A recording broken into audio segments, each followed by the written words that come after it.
If you notice that your washing machine is not draining properly, or maybe the machine or your clothes are kind of stinky even after washing, this could be caused by a clogged or dirty filter. So let me show you the best way to clean that up. The first step is to locate where your filter is on your machine. Now, many times you'll find a little door on the front or side here that easily just opens up and the filter is right there. Now, I will say sometimes they can be a bit hidden, so it's a good idea to just do a quick Google search of your make and model and filter, and usually they can find just a schematic or instructions on where it is on your specific machine.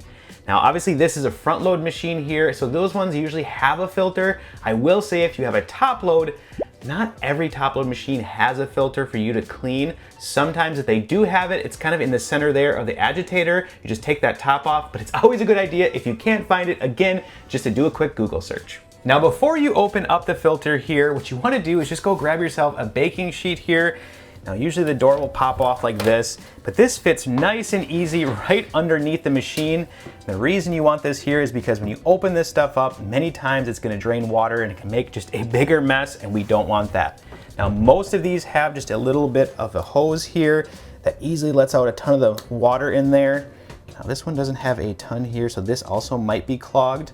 So now we're just gonna grab the filter here, just gonna spin it counterclockwise, slowly pull it out. You notice right there, here comes the water, but it's easily getting picked up there by the baking sheet, which is nice.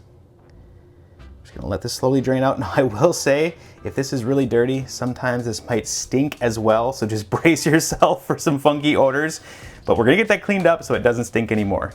Now, as you can see, this is pretty dirty here. I'm assuming there's a little bit of gunk on the inside too. Let's get this cleaned up first and then we'll take care of the inside. Now, usually these will be pretty clogged up, which is gunk and grime. So I do like to just grab a damp paper towel here, come in close. I'm just gonna give this a quick wipe first before I spray any cleaners on there, just to kind of get that first layer easily off the surface. Plus, don't necessarily love this going down a drain. Today's video is sponsored by EarthBreeze. Now, in my home, my family has very sensitive skin. So when it comes to using a detergent, we always look for something that has no dyes, fragrances, or really any other additives, because we started to realize that it really can affect even my wife's skin to the point where she breaks out. So when EarthBreeze reached out for me to try their laundry detergent Eco Sheets, I was super intrigued. Now, what makes these unique is that the detergent is in the sheets, and all you have to do is take a sheet according to your load size, place it in the drum, and start your machine. Now, these sheets are designed to quickly dissolve and give you a powerful clean, leaving your clothes feeling fresh, clean, and soft. I also really like that their packaging is eco-friendly. It just comes in this slim cardboard container, which is super easy to store. Right now, you can try EarthBreeze for up to 40% off, plus 4 free gifts if you check the link down in the description. And thanks so much again to EarthBreeze for sponsoring today's video. Now, once I get that first layer of gunk off of the filter there, I do like to grab just my DIY vinegar mix, which is 1 cup white vinegar, 1 cup water, and about a teaspoon of the Blue Dawn dish soap. Just mix that up in a spray bottle here. What works really nice about this is you can spray it all down here. And what I'm gonna do is I'm just gonna let this sit for a little bit. The reason being is the vinegar does an awesome job to deodorize any of those funky odors that you usually smell when you pull this filter out. But also the Dawn is an awesome degreaser, so it's gonna get rid of any sort of buildup that might be on the filter. Now, I do like to let this sit for about 5 to 10 minutes. And then what I'm gonna do here is come through with my handy dandy toothbrush and just give everything a real good scrub. Once the filter is nice and scrubbed up, then I just like to bring it over to the sink and give everything a good rinse, making sure there's nothing left behind. It's also a good idea before you put the filter back in to clean the inside where the filter sits here.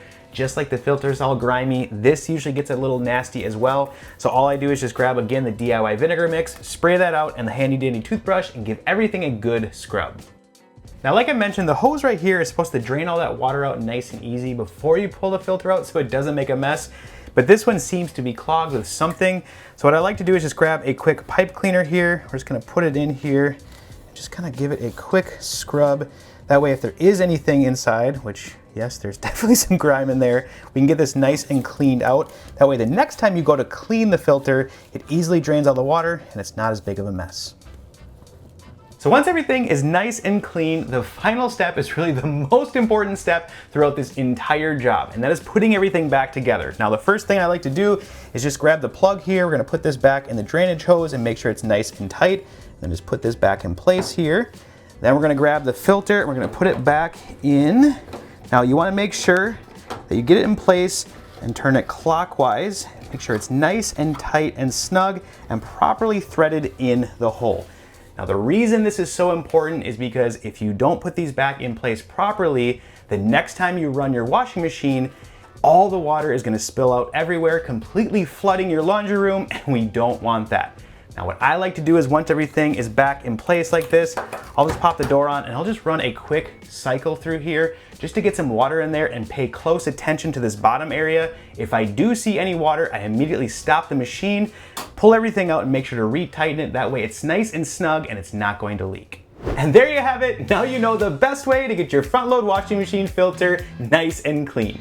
Thanks so much for watching, and if you're new here, consider subscribing so I can help you clean up your space. I also need to give a huge shout out to the Clean Squad members over on Patreon and even here on YouTube. I really appreciate all your support. If you want to join us over there, check out the YouTube membership or click the Patreon link down below. And as always, I'll see you in the next clean.